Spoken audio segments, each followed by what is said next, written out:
السلام علیکم، بسم اللہ الرحمن الرحیم۔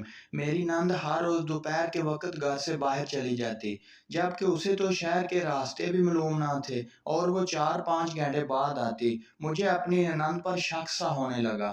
اب تو محلے والے بھی باتیں کرنے لگے تھے۔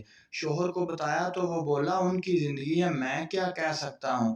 ایک روز دوپہر میں اپنی نند کے پیچھے نکل پڑی، لیکن حیرت کی انتہا نہ رہی، جیسے میرے سر پر آسمان گر پڑا ہو جب میں نے دیکھا کہ وہ ایک یتیم خانے میں گئی ہیں۔ اچانک نند مر گئی تو میں نے جاننے کے لیے کہ نند یتیم خانے میں کس سے ملنے جاتی تھی۔ جب میں یتیم خانے میں گئی، وہاں کی ہیڈ نے سب بچوں کو بتایا کہ یہ آپ کی ٹیچر کی بھابی ہیں، تو سب بچے زوروں قطار رونے لگے۔ کچھ بچے یہ کہہ رہے تھے ہماری ٹیچر ہمیں واپس لا دیں۔ یہ سب دیکھ کر میں حیران ہوئی اور آنکھوں میں آنسو آ گئے۔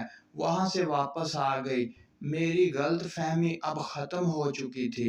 ہم کسی کو جانے بغیر اس کے متعلق غلط رائے قائم کر لیتے ہیں اور برا سوچ لیتے ہیں، جو بعد میں ہمارے ہاتھ بس پچھتاوا ہی رہتا ہے۔ اگر آپ کو ویڈیو اچھی لگے تو پلیز چینل کو سبسکرائب کر دیجیے۔